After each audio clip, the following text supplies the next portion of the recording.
Beauty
कौन मैं कहाँ को कहाँ थे बिछुरियो, कौन भो मैं छल गुरु शिष्य ज्ञान कथे पंथ पैड़े, परे तिन काहूँ अकल परे तिन काहूँ अकल।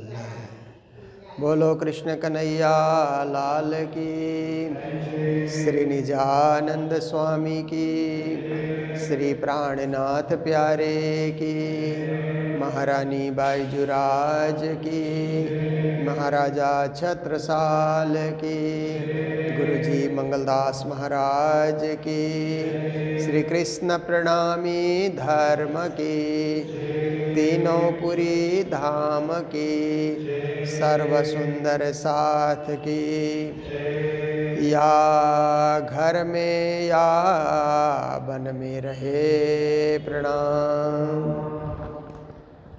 उपस्थित धर्मप्राण शिरोमणि सुंदर साथ जी, माताएं, बहनें, भाइयों, श्री प्राणनाथ जी महाराज की वाणी दिव्य ज्ञान, अखंड ज्ञान, आत्मा पावनी ज्ञान, ब्रह्म का अनुभव कराने वाला ज्ञान, ऐसे इस ज्ञान का हम लोग रसस्वादन नित्य प्रति करते हैं, जीवन को आनंद से भरते हैं, भक्ति से भरते हैं, भाव और प्रेम से भरते हैं। तो देखिए, इस संसार के अंतर्गत सबसे पहली शिक्षा तो मानव को मानव बनकर रहना चाहिए। मानव को दानव नहीं बनना चाहिए। दुनिया में आप देखिए बहुत सारे रूप से मानव हैं, कर्म से दानव होते हैं ना। किसी को छलना, किसी को ठगना, किसी का लूटना, धन लूटना, जमीन जायदाद लूटना, रूप से मानव है देखने में, पर कर्म करते हैं दानव का। दानव वृत्ति उनमें आ गई, तामसी वृत्ति कहते हैं ना। ऐसी वृत्ति आ गई, इसलिए उस वृत्ति को बदल नहीं सकते जब तक उनको जीवन में कोई झटका नहीं लगेगा। बहुत बड़ा झटका लगने से या तो वृत्ति बदलती है, या बहुत बड़े गुरु की कृपा हो जाए उनके जीवन में तो वृत्ति बदलती है, या खुद ही उसमें एक सोच आ जाए, पश्चाताप आ जाए, जो कर रहे हैं वो सही नहीं है, ऐसा पश्चाताप मन में आ जाए, तब बदल सकता है। अगर ये तीनों ही उसके जीवन में ना आए तब तो वो तामसी वृत्ति में ही लगा रहेगा और जीवन उसका गुजर जाएगा। कभी सद्धर्म का मार्ग, भक्ति का मार्ग वो अपना नहीं सकेगा, सेवा और परोपकार का मार्ग नहीं अपना सकता है। तो देखिए कि धर्म शिक्षा इसलिए है, कहते हैं ना कि डार्विन नाम का एक वैज्ञानिक था ना, उसने कहा है कि बानर से विकास हो करके मानव बना। मनुष्य की सृष्टि पहले बंदर थे और उसमें विकास होते गया तो वो मनुष्य बना। ऐसे तो हम लोग तो धर्मशास्त्र के विधि से इस सिद्धांत को नहीं मानते हैं। हम लोग तो 84 लाख प्रकार की जीव योनियाँ हैं, परमात्मा की सृष्टि है, और बंदर बंदर ही रहेंगे, मानव मानव ही रहेंगे, और जानवर जानवर रहेंगे, पक्षी पक्षी रहेंगे। केवल उनमें चेतना बदलती है, एक जोनी में दूसरी चेतना आ जाती है, दूसरा जन्म होता है, और ये 84 का फेर चल रहा है। सारे जीव 84 में परिभ्रमण कर रहे हैं अपने अपने कर्म के वशीभूत होकर के। पर वो डार्विन का सिद्धांत अभी कहीं न कहीं स्कूलों में, कॉलेजों में पढ़ाई जाती है, तो उसका भी कुछ प्रभाव तो है दुनिया में। तो डार्विन ने कहा कि बानर से शताब्दी के बाद बानर से मानव बना। तो बानर से मानव बनने में कई शताब्दियां लग गई, पर मानव बानर बनता है ना तो एक क्षण में बन जाता है। फिर बानर से मानव बनने में कई शताब्दियां गुजर गई। मानव बानव बनता है ना, मानव दानव बानर बनता है तो फट से बन जाता है ना, बानर की तरह स्वभाव दिखाता है, उछलने लगता है, इधर उधर करता है, ऊपर नीचे करने लग जाता है, कुछ शरारत करने लग जाता है। तो मानव को बानर भी नहीं बनना है, मानव को दानव भी नहीं बनना है, मानव को मानव बन करके रहना है। बल्कि उससे ऊपर उठेगा तो देव, मानव से ऊपर तो देव योनि है ना, देव बनना, देवता बनना, और पवित्र बनना, और शुद्ध बनना, ब्रह्म सृष्टि बनना, ईश्वरी सृष्टि बनना, जीव सृष्टि से ऊपर उठ जाना, ये विचारों से ही संभव है। विचार को जितना ऊंचा उठाते हैं ना व्यक्ति, उतना ही ऊंचा उठता है, और विचार का पतन होता जाए तो व्यक्ति गिरता जाता है। उसके लिए शरीर का कोई दोष नहीं है, विचारों के साथ शरीर चलता है। आप जो विचार सोचते हैं शरीर उसी के पीछे पीछे चला जाता है। तो विचार हमेशा पवित्र रखना, ध्यान रखना, ख्याल रखना कि हम किस खानदान के हैं, किस कुल के हैं, किस क्षेत्र के हैं, और जिम्मेदारियां क्या लेकर के चल रहे हैं। हम गैर जिम्मेदार व्यक्ति तो है नहीं, हम जवाबदेही भी हैं, हर चीज़ का जवाब आंसरेबल बोलते हैं ना, ऐसे हम आंसरेबल व्यक्ति भी हैं। इसलिए अपने विचार को हमेशा देव बना करके रखना, उच्च बना करके रखना।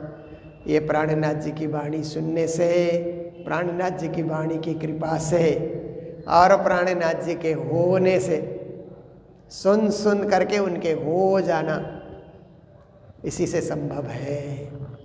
तो प्रकरण हमारा वही चल रहा है, साधु याजुग की ए बुद्ध, छोटा सा प्रकरण, 6 चौपाइयों का प्रकरण। तो आज की चौपाई में श्री जी महाराज कहते हैं, या घर में या वन में रहे। व्यक्ति घर में भी, ज़्यादा तो घर में ही रहते हैं, वन में तो अभी कौन रहता है। पहले तो ऋषि महर्षि रहते थे वन में, अब ऋषि महर्षि भी नहीं रहे तो साधु संत है तो आश्रमों में रहते हैं, हरिद्वार में, वृंदावन में या मथुरा काशी में, और हरिद्वार से आगे आगे जाएंगे तो बद्रीनाथ तक जो आश्रम बने हुए हैं वहाँ तक साधु संत वहाँ रहते हैं। क्योंकि वनों में वो फल भी अब नहीं फलते हैं। पहले तो वनों में सब जात के फल फलते थे तो ऋषि महर्षि वही खाते थे, कंदमूल खाते थे। अब फल फलते हैं, आप कहीं लगाओगे बगीचा तो ही फल फलते हैं, नहीं तो वनों में केवल कलियुग ऐसा आ गया ना कि वनों में फल के वृक्ष कम हो गए और निरर्थक वृक्ष है ना, जंगल जिसको कहा जाता है, ऐसे वृक्ष ज़्यादा आ गए, इसलिए फल का बगीचा अलग से लगाना पड़ता है। तो फिर साधु संत त्यागी तपस्वी फकीर जो होते हैं आश्रमों में रहते हैं, आश्रमों में व्यवस्था हो जाती है और भजन भक्ति करते रहते हैं, माला फेरते रहते हैं, प्रभु नाम का स्मरण करते रहते हैं। तो श्री प्राणनाथ जी महाराज कहते हैं, आप घर में रहो चाहे आश्रम में रहो, घर में रहो चाहे वन में रहो, पर आप में परिवर्तन आता है आपके विचार से। कोई घर में बिगड़ गया और आश्रम में रखने से सुधरेगा, ऐसी बात भी नहीं है। अगर बिगड़ा हुआ आदमी आश्रम में जाएगा तो 2-4 और को बिगाड़ देता है। जैसे हम लोग बच्चों का आश्रम रखते हैं ना, तो कई माता पिता कहते हैं कि ये सुनता नहीं है, हमारा लड़का एकदम बिगड़ गया है, सुनता नहीं है, आप आश्रम में रखिए। तो हम लोग बोलते हैं वो यहाँ रहेगा तो यहाँ के बच्चों को भी बिगाड़ देगा। फिर कई बच्चे बचपन से तम्बाकू खाने लग जाते हैं, ऐसे बच्चे आश्रम में आ गए तो औरों को भी सिखा देंगे फिर। तो उसको आश्रम में आने से पहले विचार बदलना होगा, या विचार बदल करके घर में ही वो रहेगा तो भी सुधर जाएगा। व्यक्ति के विचार से ही तो कर्म बनते हैं, विचार से ही तो उसका जो है जीवन का लक्ष्य बन जाता है। इसलिए श्री प्राणनाथ जी महाराज कहते हैं, विचार बदलो। आश्रम बदलने से, घर बदलने से या जगह जगह भटकने से कोई फ़ायदा नहीं है। जहाँ रहो अच्छे बन करके रहो, इंसान बन करके रहो, मानवीय गुण आप में आ जाए सबसे पहले तो, फिर ब्रह्म सृष्टि के गुण आएंगे ना, फिर ईश्वरीय सृष्टि के गुण आएंगे। मानवीय गुण ही नहीं है और रटे जा रहा है हम ब्रह्म सृष्टि हैं, हम परम धाम के हैं, कुछ होगा नहीं उसमें। मानवीय गुण नहीं है तो बेस अच्छा होना चाहिए, तो फाउंडेशन अच्छा होना चाहिए। तो श्री प्राणनाथ जी महाराज कहते हैं कि आप जहाँ रहो आप शुद्ध विचार लेकर के रहो, पवित्र चिंतन करते हुए रहो।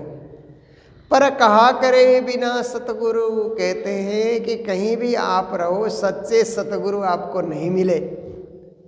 मान लो कि ज्ञानी गुरु, परम धाम की भक्ति बताने वाले गुरु, परम पद पहुँचाने वाले गुरु नहीं मिले, ऐसे ही जगत की शिक्षा देने वाले गुरु मिले, ऐसे ही जो है 14 लोक की शिक्षा देने वाले गुरु मिले, उससे परे अखंड परम पद में पहुँचाने वाले सच्चे सद्गुरु नहीं मिले, तो क्या करोगे? गुरु संसार में बहुत हैं और कोई भी ये नहीं कहता है कि हम अनजान हैं। हर गुरु कहेगा हम बड़े ही हैं, हम जानकारी हैं।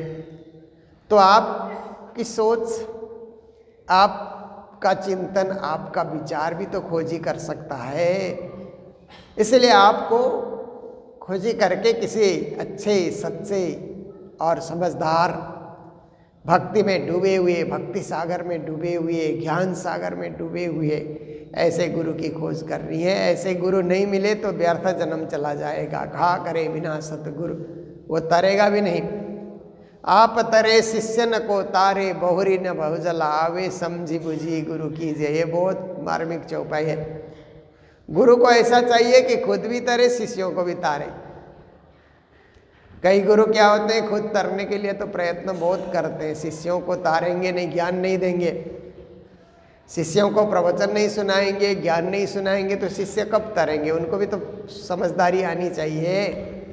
आप ही माला जपे जा रहा है, अपने आत्म कल्याण का मार्ग आप ही कर रहा है, पर औरों की चिंता नहीं करता, तो औरों को भी तारे और लोग तरते हैं। सुनने से, समझने से, विचार बदलने से, भाव बदलने से और लोग भी सुधर जाते हैं। तो ऐसे सच्चे सद्गुरु न मिले और केवल आपको संसार का चमत्कार दिखाने वाले, तंत्र साधना कराने वाले, इधर उधर आपको भटकाने वाले गुरु मिले तो व्यर्थ ही आपका जीवन चला जाएगा। तोलो मकसूद क्यों कर होवे। श्री जी महाराज कहते हैं निश्चयात्मक बुद्धि आप में नहीं आई तो परम पद कैसे मिलेगा? निश्चय हो जाना, मकसूद का अर्थ होता है पक्का पक्का हो जाना, निश्चित हो जाना कि आत्मा का ठिकाना परमात्मा का परम धाम ही है। मेरी आत्मा का ठिकाना परम धाम ही है और किसी धाम में और किसी लोक में और किसी क्षेत्र में मेरी आत्मा नहीं अटकेगी। सीधा आत्मा अपने लक्ष्य में जाकर के पहुँचेगी, हमारी सूरता उस मूल मिला में जाकर के पहुँचेगी। ये पक्का हो जाना, निश्चित हो जाना, ये बहुत जरूरी है। जो लो पाइए न अखंड घर, श्री जी कहते हैं उस अखंड घर के बिना तो आप खंडित भक्ति में, खंडित व्यवस्था में, खंडित विचारों में आप भटकते रहेंगे और भटकाव का कभी अंत नहीं होता है। व्यक्ति भटकता रहेगा, इधर से उधर भटकता रहेगा। पर निश्चयात्मक बुद्धि आने के बाद फिर एक लाइन पकड़ लिया सो पकड़ लिया, आजीवन उसमें लगा रहेगा, भटकेगा नहीं। दुनिया में आप देखिए कई लोग प्रणामी शिक्षा और प्रणामी धर्म का मंत्र भी लेते हैं, थोड़े दिन में भटक जाते हैं, फिर इधर उधर भागते हुए, इधर उधर दौड़ते हुए नजर आते हैं। तो उन्होंने अच्छी तरह धर्म को नहीं समझा, गहराई से नहीं समझा, राज्य की पहचान नहीं हुई, साक्षात श्री राज्य पूर्ण ब्रह्म परमात्मा की पहचान नहीं हुई तो लोग भटकते रहते। जब पहचान हो जाए कि जिसको मैं मान रहा हूँ वो तो सारे विश्व का स्वामी है, सारे देवी देवताओं का भी मालिक है, सर्वेश्वर ब्रह्म है, उससे परे कुछ नहीं, पर ब्रह्म, अक्षरातीत, पूर्ण ब्रह्म, धाम धनी पुरुषोत्तम। तो ऐसे परब्रह्म की भक्ति मुझे मिली तो क्या करना भटक के।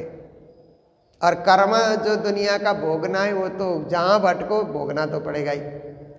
आपका जो कर्म आपके साथ चल रहे हैं वो तो जहाँ जाए, आपका जो शरीर है वो शरीर जैसे प्रवृत्ति करता है वो तो आपको कहीं भी जाओ आप, शरीर की प्रवृत्ति चलती रहेगी, कर्म का साथ भी चलता रहेगा। पर एक धर्म का सहारा आपको मिल गया, सच्चे धर्म का सहारा आपको मिल गया तो आपका मन टिका रहेगा, शांति से भर जाएगा कि जो कुछ भी हो आखिर मेरा परम धाम तो है, मेरे धनी, मेरे पिया, मेरा अंतिम जो है मेरा पड़ाव अच्छा है। अभी का पड़ाव बदलने वाला पड़ाव हो या अभी का पड़ाव मेरा थोड़ा गड़बड़ पड़ाव भी हो सकता है, दुनिया का पड़ाव, पर अंतिम पड़ाव जो है ना आत्मा का वो सही है, सत्य है, अखंड है, अविनाशी है। ऐसे उस अविनाशी परम धाम हमारे सामने है, हमारा लक्ष्य है और हमारे गुरु ने हमें वही अखंड लक्ष्य हमें बताया है, तो हमें उसमें निश्चित होकर के रहना है। तो भटकेगा नहीं, फिर कैसे ही ताम झाम दिख जाए वो नहीं भटकेगा, और वो जाएगा भी तो भी देखता है कि ये तो एक प्रदर्शनी है। बड़े बड़े ताम झाम मेले उत्सव देखेगा तो लगता है एक प्रदर्शनी है लोगों को धर्म की ओर झुकाने के लिए। पर जिस व्यक्ति को वास्तविक धर्म मिल चुका है वो देखेगा कि ये देखने की चीज़ है, ग्रहण करने की चीज़ नहीं है। ग्रहण करने की चीज़ तो मुझे मेरे सद्गुरु से मिल चुकी है, मैं उसी को जीवन में धारण करूँगा। सतगुरु सोई जो वतन बतावे। श्री जी कहते हैं सदगुरु की परिभाषा क्या है? जो परम धाम बताए, आत्मा का ठिकाना बताए, आई कहाँ से जाएगी कहाँ, शांति कहाँ है, सद्भाव कहाँ है, मिलन कहाँ है, संयोग कहाँ है, ये सारी चीज़ें बताए। सद्गुरु उसको कहा जाता है, क्योंकि सद्गुरु कोई वेशधारी को नहीं कहा जाएगा, कोई चमत्कारी को भी नहीं कहा जाएगा, कोई आडंबरी को भी नहीं कहा जाएगा।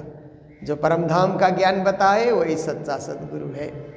मोह माया और फिर मोह क्या है वो भी बता दे, क्योंकि मोह का ज्ञान नहीं होता है तो व्यक्ति फंसा रहता है ना। हाँ, यही सब कुछ है, ये घर ही सब कुछ है, ये परिवार ही सब कुछ है, ये माया मोह ही सब कुछ है, ऐसा व्यक्ति सोचता है। पर गुरु जब बताता है कि मोह को एक दिन त्यागना होगा, मोह एक दिन छूट जाएगा, आप नहीं त्यागोगे तो खुद छूट जाता है ना। जैसे इस शरीर से भी मोह हो जाता है, हम शरीर त्यागते नहीं, शरीर अपने आप छूट जाता है एक दिन, घर अपने आप छूट जाता है, परिवार धन संपत्ति सारे अपने आप ही छूट जाते हैं। जहाँ हमने मेरा मेरा करके जिंदगी उसी में खपा दिया, बाद में कुछ मेरा नहीं हुआ। मेरे तो आधार राज श्यामा के चरणारविंद, मुझे अब ज्ञान हुआ कि मेरे तो कोई है तो मेरे धनी है, मेरे पिया हैं, मेरे श्री राज हैं। तो मोह का भी ज्ञान होगा तो मोह छोड़कर तो भागेगा नहीं, रहेगा घर में ही, पर भक्ति करते हुए, भजन करते हुए, सेवा सुमिरन करते हुए रहेगा। और रहेगा माया में ही, क्योंकि ज्ञानी जन भी रहते तो इसी धरती में, गुरुजन भी इसी धरती में रहते हैं, यही खाते हैं, यही पीते हैं, आपकी तरह चलते फिरते हैं, पर उनको इन सब चीज़ों से न माया है न मोह है, निवृत्ति भाव से रहते हैं। एक प्रवृत्ति भाव से रह रहा है, एक निवृत्ति भाव से रह रहा है, बस इतना ही फर्क है, वो भी विचार का ही फर्क है। एक आकर्षित है और एक आकर्षित नहीं है, वो देखता है कि ये गुजारा का स्थान है, तो इतना ही फर्क है। और आप अपने आप की पहचान भी कर लेना कि हम केवल संसार के जीव नहीं हैं, हम ब्रह्म आत्मा हैं, ब्रह्म सृष्टि है। वो ब्रह्म सृष्टि का भाव हम संसार में आकर के भूल गए, गुरु ने हमें याद दिला दिया, तो हमारा भाव ऊंचा है, हमारा पद भी ऊंचा है, हमारी भक्ति भी ऊंची है। इसलिए हमें उच्च विचार लेकर के चलना है, न कि निम्न विचार में पड़े नहीं रहना है, ऐसा हमें सोच आ जाए। पार पुरुष जो परखावे, और सच्चे सद्गुरु पार पुरुष श्री राज्य को कहा जाता है। परे से परे जो पूर्ण पुरुष है ना, अक्षरातीत धामधनी, वो तो नज़दीक तो नहीं है, राज्य नज़दीक नहीं है, हद पार बेहद है, बेहद पार अक्षर, अक्षर पार वतन है, जागिए ही न घर्रा। आज के वैज्ञानिक सोच से तो परम धाम बहुत दूर है, वैज्ञानिक सोच से तो चंद्रमा तक की सोच, मंगल तक की सोच, और जो ग्रह नक्षत्र दिखलाई दे रहे हैं, सौर मंडल दिखलाई दे रहा है, इसकी सोच होती है वैज्ञानिक सोच से।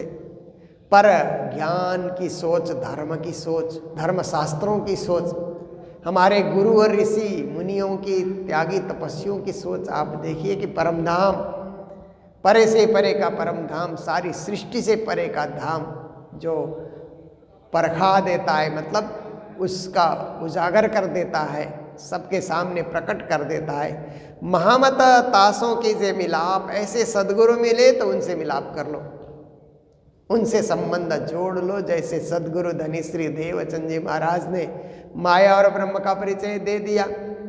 तारतम्य ज्ञान हाथ कर दिन्नो, क्षीर और नीर को निर्णय किन्नो, जय जय सतगुरु आरती तेरी, निर्मल दृष्टि करी जिन मेरी। तारतम्य ज्ञान जैसे ही दिया तो माया और ब्रह्म का निरूपण उन्होंने कर दिया। तो ऐसे सच्चे सद्गुरु और महामती प्राणनाथ जी, गुरु महाराज श्री 108 मंगलदास जी महाराज इस क्षेत्र में हमारे लिए सद्गुरु बन करके आए और उन्होंने माया और ब्रह्म का निराकरण कर दिया। तो ऐसे ऐसे महान सद्गुरु के पद चिन्ह पे पल चलने का हमें मौका मिले तो यही है भाग्य का उदय होना। भाग्योदयेन बहुजन्म समर्जितेन सत्संग मंच लभते पुरुषो यदा वै, अज्ञान हेतु कृत मोह मदांधकार नासम विदाय तदो दयते विवेका। भाग्य का उदय होता है तो ही मंदिर आने का, सच्चे सद्गुरु से मिलने का और तारतम के गुणगान गाने का, ये सब मौका मिल जाता है। और ऐसे सच्चे सद्गुरु से मिलाप हो गया। रे तुम खोजो साधु खोज बड़ी संसार, खोजत खोजत सतगुरु पाइये सतगुरु संग करतार। कहते हैं खोजी करो, खोजी करते हुए सच्चे सदगुरु मिल गए तो राज्य भी मिल जाएंगे, क्योंकि सच्चे सदगुरु मिल गए ना, सच्चा मार्ग मिल गया तो परम पद का मार्ग भी मिल जाएगा, मोक्ष का मार्ग भी मिल जाएगा। तो मोक्ष के भागी भी हम बन सकते हैं। इसके लिए खोजी करने की बड़ी आवश्यकता है और खोजी से ही हमको फल मिलता है। खेती अच्छी हुई तो फसल अच्छे निकल आते हैं ना। फूल का बगान अच्छा से हमने लगाया, देखभाल उसकी अच्छी तरह हम कर रहे हैं तो फूल खिलते हैं। फिर देखिए दशहरे दिवाली में फूल खिलते हैं तो कितना अच्छा लगता है ना। जो बगीचा हमने लगाया है, पर्वों के दिन में फूल खिले, बाजार से फूल खरीद करके हम ला करके घर सजाते हैं, पर हमारे गमले में फूल खिल रहे हैं। आप सोचो पर्वों के दिन में, और वो फूल से घर हमारा साकार बन रहा है तो हमारे मेहनत का फल हमको मिला। ऐसे ही हमारी भक्ति का फल यही है कि हम मेलों में, उत्सव में भाग लें, गुरुजनों की संगत करें और सच्चे धर्म का पालन करें, और कभी कभी तीर्थों के भी दर्शन करें। तीर्थों में महातीर्थ जो है, ऐसे परम तीर्थ के दर्शन करें तो हमारी भक्ति फलदायी बन रही है। अगर ऐसा सौभाग्य नहीं मिला तो भक्ति कहीं आधी अधूरी है। और दृढ़ता से लगे और अच्छी तरह खेती करें। फसल नहीं निकल रहे, फूल नहीं खिल रहे तो और कुछ कमी है हमारे, पानी डालने में, खाद डालने में, या उसकी देखभाल करने में कोई कमजोरी है, उसको हम हटाएं तो पूरा पूरा लाभ, पूरा पूरा फल और पूरा पूरा हमको ज्ञान की प्राप्ति हमें हो जाएगी। तो इन्हीं शब्दों के साथ आज के प्रसंग को भी हम विराम देने जा रहे हैं। जब जब सिलीगुड़ी आते हैं तो आप सुंदर साथ के बीच बैठ करके ज्ञान चर्चा और वाणी चर्चा करने का मौका मिलता है। और जब मंगलधाम में रहते हैं तो वहाँ से भी ज्ञान चर्चा करते हैं। ये तो ऑनलाइन है, जब चाहो आप देख सकते हैं, सुन सकते हैं और आधे घंटे के लिए राज्य से जुड़ाव बना सकते हैं। यही आप सबका परम कर्तव्य है। तो मंगलधाम में बहुत सारे सुंदर साथ वहाँ भंडारे की सेवा देते रहते हैं। तो मैं विदेश यात्रा में था तो जहाँ जहाँ भी गया, मैं डलास नाम के शहर में गया था, वहाँ हमारे लोगों का प्रणामी मंदिर भी है। उसी प्रणामी मंदिर में मैंने प्रवचन वाणी चर्चा भी की थी। तो वहाँ के भी सर्व सुंदर साथ ने मंगलधाम में भंडारे की सेवा, बच्चों की पढ़ाई की सेवाएं उन्होंने दी है। तो मैं डलास के सर्व सुंदर साथ को बहुत बहुत बधाइयाँ देता हूँ, मंगल कामनाएँ देता हूँ। वहाँ राजू और सुंदरी जो दंपति हैं, उनके घर में मुझे रुकने का मौका मिला था। तो और भी बड़े प्रेमी, धर्म प्रेमी सुंदर साथ वहाँ पर हमको मिले। उन सभी ने कुछ न कुछ सेवाएं अर्पण की है। सभी को मंगल बधाई, मंगल कामनाएं देते हुए आज के प्रसंग को यही विराम दे रहे। बोलो सतगुरु महाराज की, श्री प्राणनाथ प्यारे की, सर्व सुंदर साथ की। सतगुरु सोई जो वतन बतावे,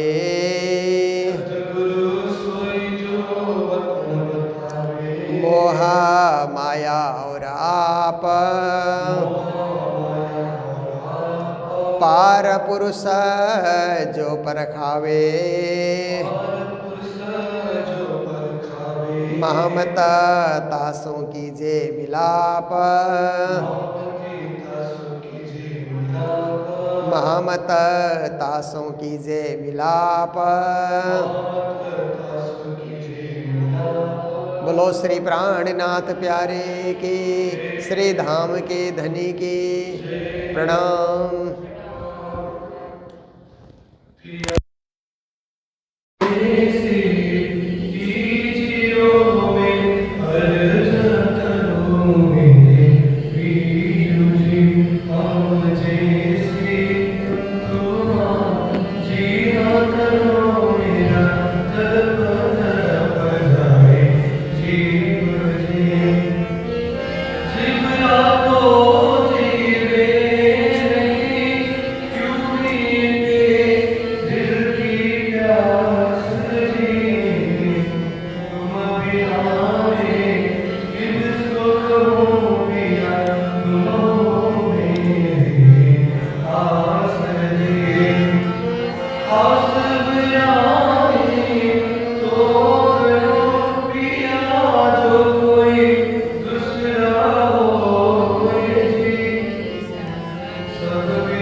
को परवारी अंगना